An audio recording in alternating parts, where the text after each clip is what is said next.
எல்லோரும் எப்படி இருக்கீங்க? நல்லா இருக்கீங்களா? நாங்கள் ரொம்ப நல்லா இருக்கோம். இன்றைக்கி வீடியோவில் நம்ம என்ன பார்க்க போகிறோம் அப்படின்னா, புளி சாதம் தான் பார்க்க போகிறோம். ரொம்ப சூப்பராக உதிரி உதிரியாக புளி சாதம் எப்படி செய்கிறதுன்னு தான் பார்க்க போகிறோம். வாங்க வீடியோக்குள்ளே போகலாம். அதுக்கு தேவையான பொருள் என்னன்னு பார்த்துடலாம். இன்றைக்கி நான் 1 டம்ளர் அளவுக்கு அரிசி எடுத்திருக்கேன்.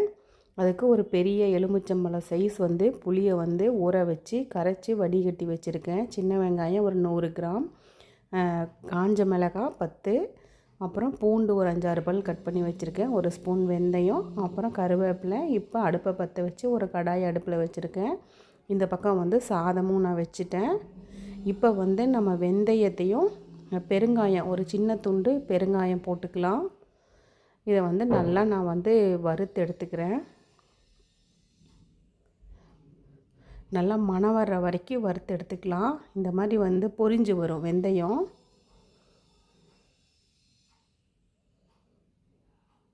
இப்போ இதை வேறு ஒரு தட்டத்துக்கு மாற்றிட்டு நம்ம புளியை தாளித்து விட்டுடலாம்.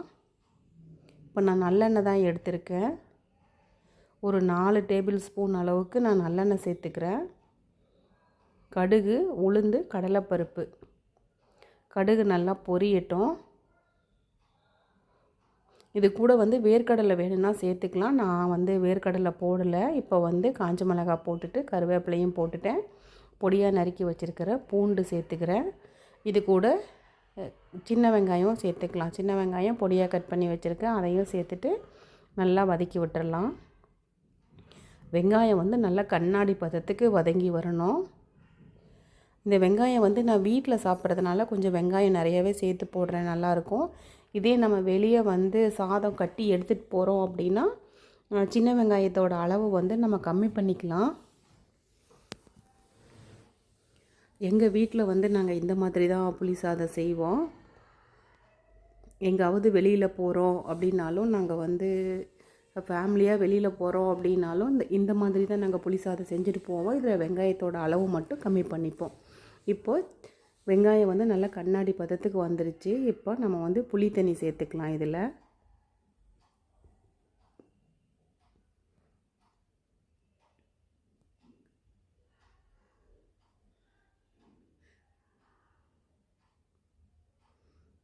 கெட்டியாக இருக்குது. புளி நல்லா கொதித்து வேகணும். அந்த புளியோட பச்சை வாசனை இல்லாமல் நல்லா வெந்து வரணும். அது கூட நம்ம பச்சை தண்ணியும் கொஞ்சம் சேர்த்துக்கலாம்.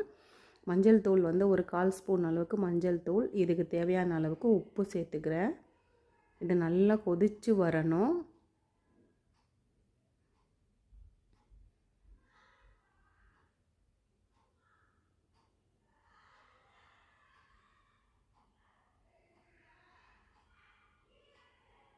இப்போ நம்ம வறுத்து வச்சுருக்கிற வெந்தயத்தையும் பெருங்காயத்தையும் நம்ம ஒரு நல்ல பவுடராக அரைச்சி எடுத்துக்கலாம். இப்போ பவுடராக அரைச்சி எடுத்தாச்சு. இப்போ புளித்தண்ணியும் நல்லா கொதி வந்துருச்சு. இது கூட நம்ம இந்த பவுடர் சேர்த்துக்கலாம். பெருங்காயத்தூள், வெந்தய பொடியெல்லாம் சேர்த்துக்கலாம். சேர்த்துட்டு இதை சிம்மில் வச்சு நம்ம இந்த புளி வேக வைக்கணுங்க. அப்போ தான் டேஸ்ட்டு நல்லாயிருக்கும். புளி சாதத்தோட டேஸ்ட் எப்படின்னா, இந்த புளித்தண்ணி நல்லா அந்த எண்ணெய் பிரிஞ்சு சிம்மிலேயே வச்சு, நம்ம அவசரப்படக்கூடாது. சிம்மிலேயே வச்சு அந்த புளித்தண்ணி நல்லா சுண்டி வரணும். அப்போ தான் புளி சாதம் டேஸ்ட்டு நல்லாயிருக்கும். இந்த அளவுக்கு அந்த எண்ணெய் பிரிஞ்சு வெந்து வரணுங்க. இந்த புளி காய்ச்சல் நல்லா கெட்டியாக இருக்குது. இதை அப்படியே கூட நம்ம ஒரு நல்ல ஒரு டப்பாவில் ஸ்டோர் பண்ணி வச்சிட்டோம் அப்படின்னா, நம்ம தேவையானப்போ சாதத்து கூட போட்டு பிசைஞ்சு சாப்பிட்டுக்கலாம். சூப்பராக இருக்கும்.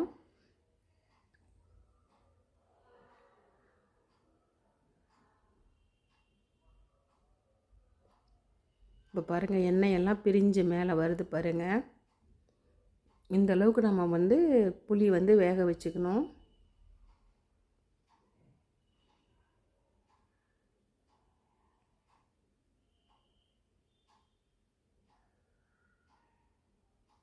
நான் இது கொஞ்சமாக எடுத்து வச்சுக்கிறேன். எப்போவுமே செய்யும்போது நான் கொஞ்சமாக எடுத்து வச்சுப்பேன். ஏன்னா கொஞ்சம் அதிகமாக இருந்ததுன்னா புளிப்பாக இருக்கும். நம்ம பத்தலைனா கூட அதில் இன்னொரு ஸ்பூன் போட்டு சாதத்தை போட்டு கிளறிக்கலாம். அதனால் கொஞ்சம் எடுத்து வச்சுட்டு அது கூட நான் சாதத்தை சேர்த்து கிளற போகிறேன். அடுப்பை ஆஃப் பண்ணிட்டேன். இப்போ நம்ம வச்சுருக்கிற சாதம் இதில் நல்லா சாதம் சூடாக இருக்கும்போதே நல்லெண்ணெய் சேர்த்திக்கிட்டோம் அப்படின்னா சாதம் வந்து நல்லா உதிரியாக இருக்கும். அதே மாதிரி அந்த நல்லெண்ணெயோட பச்சை வாசனையும் அடிக்காது. சாதம் வந்து நல்லா சூடாகவே இருக்கணும். ஆறிப்போன சாதத்தில் நம்ம எண்ணெய் ஊற்றிட்டோம்னா அந்த எண்ணெய் வந்து பச்சை வாசம் அடிக்கும். நீங்கள் சாதம் நல்லா சூடாக இருக்கும்போதே வந்து எண்ணெய் ஊற்றிட்டீங்க அப்படின்னா அந்த எண்ணெயோட பச்சை வாசனை இருக்காது. நீங்கள் எண்ணெய் ஊற்றிட்டிங்கன்னா சாதம் நல்லா குலையாமல் உதிரியாக இருக்குங்க. சூப்பராக இருக்கும். இப்போ நல்லா எல்லா பக்கம் படுற மாதிரி நல்லா கிளறி விட்டுக்கலாம். வேர்க்கடலை போட்டால் சூப்பராக இருக்கும். ஆனால் எங்கள் வீட்டில் வந்து என் வீட்டுக்காரருக்கு வேர்க்கடலை போட்டால் பிடிக்காது. அதனால் இன்றைக்கி வந்து நான் வேர்க்கடலை போடலை.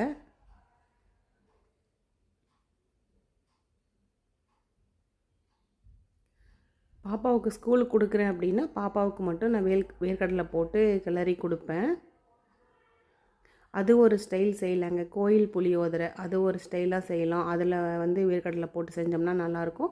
இதுலேயும் வேர்க்கடலை போட்டுட்டோம்னா ரொம்ப சூப்பராக இருக்கும். ஆனால் அவருக்கு பிடிக்காது. அதனால் நான் வேர்க்கடலை போடல. உங்களுக்கு வேணும்னா நீங்கள் வேர்க்கடலை போட்டுக்கலாம். இப்போ வந்து புளி உப்பு எல்லாம் கரெக்டாக இருக்கா அப்படின்னு பார்த்துட்டு நம்ம பத்தலை அப்படின்னா வந்து நம்ம மறுபடியும் வந்து போட்டுக்கலாம். எனக்கு வந்து பத்தலை, கொஞ்சம் வந்து புளிப்பு கம்மியாக இருக்குது. அதனால் எடுத்து வச்சதுலேருந்து கொஞ்சமாக நான் வந்து மறுபடியும் வந்து புளி காய்ச்சல் வந்து சேர்த்து தான் கிளறிக்கிறேன்.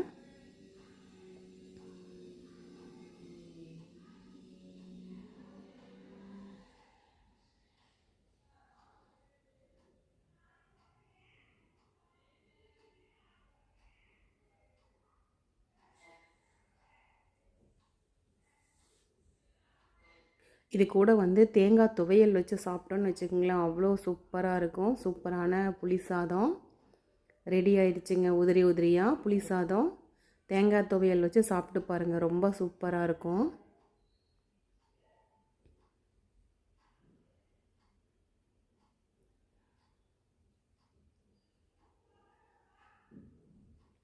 ரொம்ப சூப்பரான உதிரியான புளி சாதம் வந்து ரெடி ஆயிடுச்சுங்க.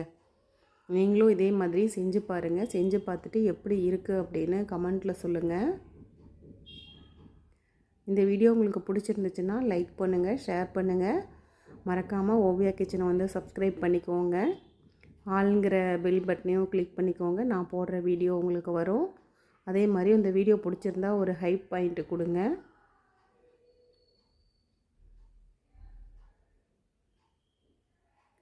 ரொம்ப சூப்பரான புளி சாதம் வந்து ரெடி ஆயிடுச்சுங்க.